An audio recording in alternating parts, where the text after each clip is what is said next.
Bom dia, são exatamente 5h35 da tarde. Espero que você esteja bem porque eu estou bem. Esse é o terceiro episódio da nossa série Homelander vs Os Incríveis. Eu estou estudando e me aperfeiçoando todos os dias e sempre me surgem mais informações. E esse miserável de capa não para de ficar mais e mais forte. Para não ficar te enrolando, eu vou deixar no comentário fixado por que minha opinião mudou a respeito do Capitão Pátria. E por que seu poder escalona muito mais do que os outros imaginam. Não tenho vergonha de admitir que estava errado. E é isso aí, eu estava errado e você vai entender o porquê.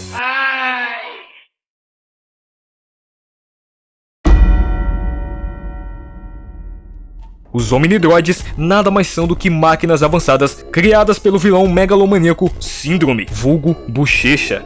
O primeiro Omnidroid, praticamente um protótipo. Ele tinha esteiras, duas garras biarticuladas e um display omnisensorial, uma locomoção muito mais tanque do que a aranha. Ele matou Universal Man, Psycho Wave e Everseer, sendo destruído posteriormente por Macro Burst. Sua fraqueza aparente era a sua baixa estabilidade, uma fraqueza a empuxo extremo. Faz sentido o Herói dos Ventos ter levado a melhor. Para Homelander isso seria extremamente fácil, basta atingi-lo contudo na velocidade do som.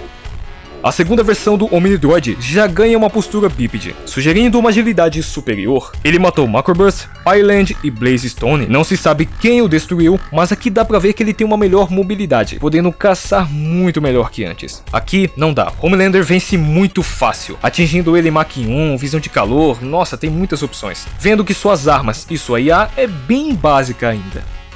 A terceira versão do Omnidroid tem 3 pernas suspensas com garras, sensor unidirecional e talvez uma atualização da sua IA. Essa versão matou o Macroburst, mas foi destruída por Hypershock. Aqui dá pra ver que por mais que ele tenha mais pernas, ele não tinha uma estabilidade contra terremotos e possivelmente não tinha uma resistência muito elevada, justificando a vitória de Hypershock. Ainda assim, Homelander pode atacá-lo por cima e lançar visão de calor. Se ele ainda é uma versão inicial e Hypershock não tinha super velocidade, o Omnidroid simplesmente não veria o que o atingiu.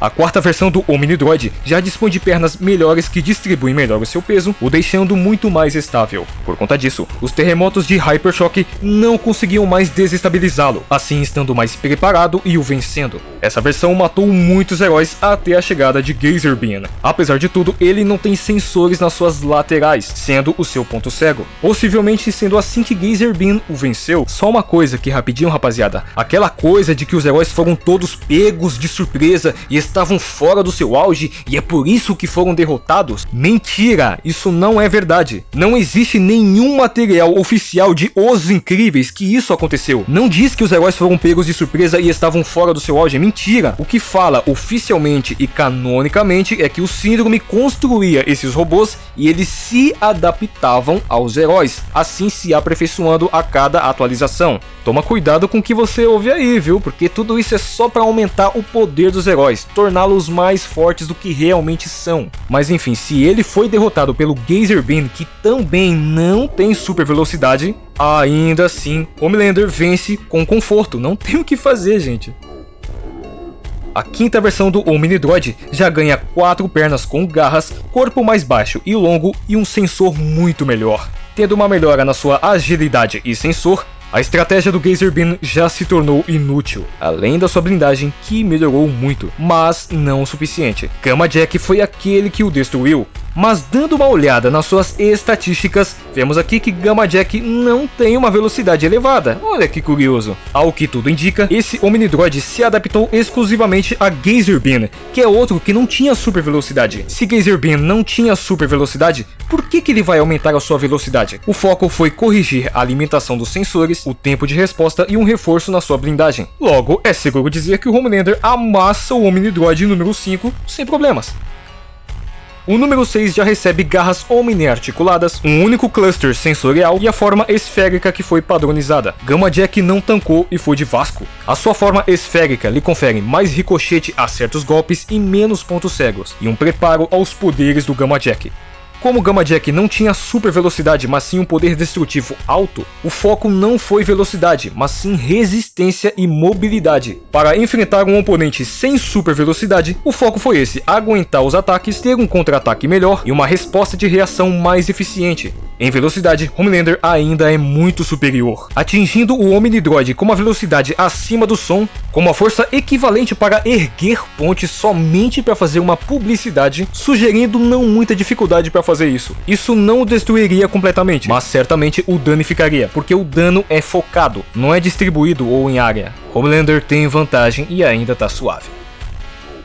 O número 7 não se sabe como evoluiu, qual herói o derrotou, mas ele já tem 5 pernas com garras de 4 dedos que giram como serras, e sua mobilidade aparentemente foi melhorada. Eu suponho que essa versão aqui tem o melhor tempo de resposta, melhores armas e um estilo de caça e combate mais refinado. No terceiro episódio de The Boys Diabolical, que sim, esse episódio é canônico no universo dos quadrinhos, aqui nos é revelado que Rainha Maeve, Jack de Júpiter e o Homelander conseguem acompanhar um ser que se move em Mach 1.5. Eles não mostraram dificuldade nisso. E se você levar em conta que o Homelander é muito mais rápido que eles dois, isso significa que Homelander pode reagir a tiros e coisas mais rápidas que isso. Sendo assim, Homelander ainda tem vantagem sobre o número 7. E como nenhum super é mais rápido que o som, Homelander tem a vantagem ao seu favor, vencendo sem problemas. O número 8 foi o primeiro que vimos em tela, e ele tem tudo que os seus antecessores têm. Ele é rápido e resistente o bastante para tancar o calor da lava. Agora se prepara porque vem pedrada. Você deve conhecer o Stormfront, não é? O fã número 1 do bigodinho. O cara tem poderes de manipulação de raios e relâmpagos, tornando seus ataques massivamente hipersônicos. Certa vez, Kimiko se esquivou dos seus ataques, exatamente assim como Billy Bruto, o que prova a afirmação que sim, eles são equivalentes a 5 supers. E no primeiro capítulo, Billy Bruto afirmou com desprezo que os supers podem desviar de tiros, e até mais do que isso. E se Homelander é o ápice dos supers, o apogeu do composto V, logo ele vale por muitos e muitos supers. Outra vez, Kimiko atravessou completamente um super que era feito de aço. E a resistência do aço é de pelo menos 200 a 2000 megapascais. Megapascal é praticamente o quão forte é a resistência daquele material. Então para Kimiko ter feito aquilo, seria necessário pelo menos uma força acima de 100 toneladas. Na verdade, bem acima. E Stormfront a superou com muita facilidade, assim como o Leitinho. Ou seja, o composto V do Stormfront confere a ele uma força muito maior do que 5 supers. E calma que tem mais, amigo. Canonicamente, é dito que Stormfront fazia limpezas na África e na Ásia. Qualquer lugar que a Vault descobre terra e eles não querem vender, eles mandam ele para resolver. E como que ele resolvia? Ele invocava furacões ou então um maremoto, os obrigando a vender as terras. Se ele pode aumentar a maré, então ele pode criar tsunamis. E a força mínima para um furacão é de 119 km por hora. E galera, estamos falando de terras, não é um quintal, um quarteirão, é na casa de muitos quilômetros, facilmente elevando Stormfront a um nível multi-cidades. E canonicamente, no idioma original, o inglês americano, é dito que a geração passada de supers, ou seja, a geração do Stormfront, se comparado com a geração atual, a geração do Pátria, seria o equivalente a comparar uma banana de dinamite a uma bomba nuclear. E no capítulo 65 de The Boys, nos é feito uma revelação. Quando o Homelander nasceu, ele fez muita merda. Então, para que não desse merda para eles, eles fizeram o quê? Colocaram uma bomba de hidrogênio ao lado do pequeno Homelander. Era a única garantia deles. E o Homelander tava ficando muito forte a cada dia, a cada ano que se passava. Esse moleque ficava cada vez mais poderoso. E eles começavam a ficar com medo, porque ele tava ficando tão forte que uma bomba nuclear não ia tancar esse cara não. Então tiveram a ideia de fazer o Black Noir. E se Homelander é mais poderoso que Stormfront, é seguro dizer que ele atinge o nível montanha. A HQ deixou muito clara, os supers da nova geração são como bombas nucleares, se comparado com os supers das antigas gerações, que são como bananas de dinamite. Realisticamente falando, nenhum Omnidroid tanca o Homelander, nem o Senhor Incrível, nem o Meta-Homem. A escala de poder é muito diferente. Humildemente, eu peço perdão, rapaziada. Eu errei. Desculpa. Se você gostou, deixa seu like. Infelizmente, nossa minissérie do Homelander em Os Incríveis já tá acabando, mas são vídeos bem divertidos.